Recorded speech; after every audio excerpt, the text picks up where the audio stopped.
When we think about the devastating bushfires last season, the impact on one of our tiniest creatures is often forgotten. But bees are a vital part of the ecosystem, and without them, it's actually impossible to harvest major crops like canola, almonds, berries, melons, and other produce.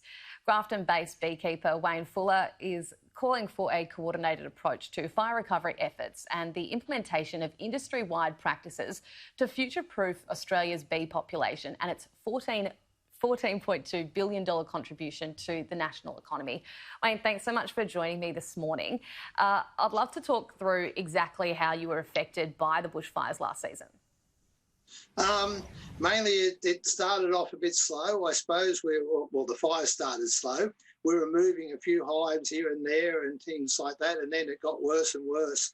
And we were moving up the 5 load a night, and eventually it caught us where on our worst day we lost over 1,000 hives on our worst day. So we simply couldn't get access, and then it just escalated from there. Yeah, we weren't mucking around. We were doing a lot of work trying to stay in front of it, but there was just too many fires everywhere at the end. Yeah. So 1,000 hives, you say. Out of how many do you have? We're running about 3,000 hives. Wow. Do you know what the devastation's been like for other beekeepers across the state, how badly they've been affected? Yeah, I believe the industry's in somewhat of a turmoil, but there's guys out there really doing it tough. We're probably one of the luckier ones. I say luckier, we burnt plenty of gear, but we've been in the industry a long time. So we've had, reasonable financial backing. Look, there's guys out there really, really hurting really bad, and some are moving forward for help, but it's still in kind of turmoil, I believe. Yeah. So what needs to happen now? That's a good question. We really don't know, because it's where to turn to. It's like we're increasing hive numbers. Like currently, we're back up around our 3,000 hives of bees. We bought quite a few hives in, but it's like having the resources to run them there now. Like we've just come off pollination on doing blueberries. We've been doing blueberries, raspberries, blackberries, some cut flowers, and we're now going on the macadamias there now.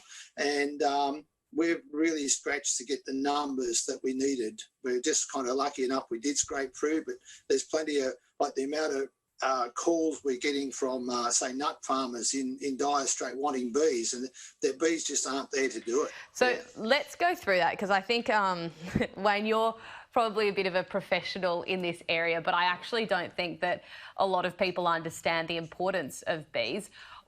Can you explain that in layman's terms, or simplify exactly why they are so important to the entire ecosystem? Yeah.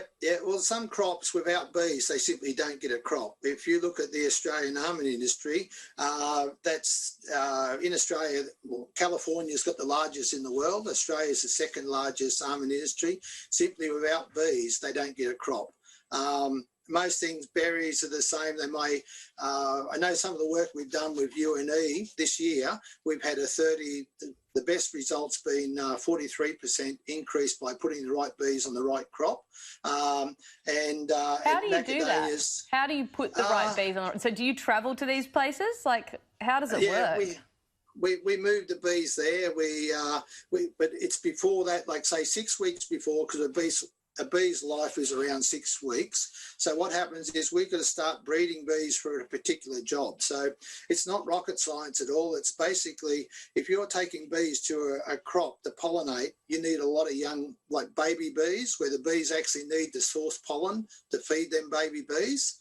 And if you were going on a honey flow, you'd take more stronger bees, or bees with sealed brood, so they could actually go to work to gather honey. So it's just a matter of getting the right bees to do the crop, and each crop's slightly different on how it works. Like blueberries, the flowers aren't that attractive to bees, but how you place them in the orchard there then gets them to visit. It's reasonably scientific, I suppose, where it is, but it's not rocket science, but I mean, it's just sitting down and studying it, that's all. I think you might have a bit more of an understanding than I do. It sounds a bit complicated to me, but I do understand the importance of it. Wayne, in New South Wales alone, 9,800 honeybee hives were directly destroyed by last summer's fires. A further 89,000 hives have been left in critical need of husbandry support. How, I guess, do we go forward from here? Do you need government support? Do you need changes in infrastructure? What can be done to try and rectify this?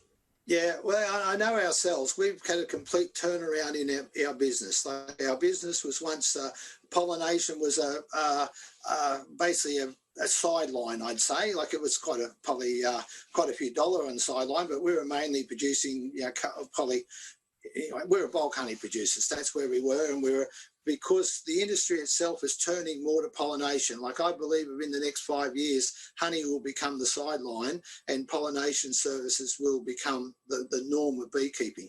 And so we've had to change a lot of infrastructure, a lot of things, just different ways of how we do things, a different approach. But in saying that, when the bushfires hit us, and we're kind of lucky enough, I got my brother, myself, and as much as I've only been in bees a short time, I think I've hit 42 years this year.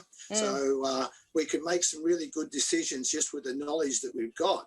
And then my daughter who runs the account side of things, she's an accountant, like her information into it let us make some really good decisions.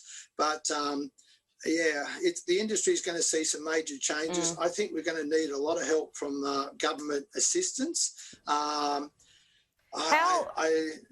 directly have you been impacted? What's your production level like in comparison to what it was this time last year? Yeah, honey side is we finished the year about probably, we may have done 30 tonne of honey, where we'd normally do around that 250 mark. So that's down a lot, but our pollination is up a heck of a lot. So we're lucky enough that we could swing around and do that. So yeah, it's now trying to get the bees or keep the bees, because we've lost so much resources.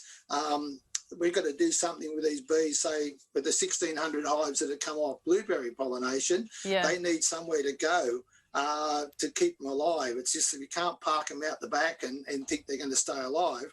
We've got to start breeding or keep breeding them, and that's the part that's making us pull our hair out there now, is where to go. And because I know the area so well, but we've lost so much of the country, and as much as it may look green again, it's going to be a long time before the trees actually flower on that again. So we've got a few tricks up our sleeve that I suppose just from the years of experience, but and that I feel sorry for a lot of other fellas that just haven't got that, I suppose, you know. Well, I think it sounds like you're on the right path, and I hope that it does work out for you. It certainly sounds like it's a pretty innovative industry and one that we'll depend on and rely on pretty heavily in the future. So thanks so much for talking to us today, Wayne, and all the best for the future.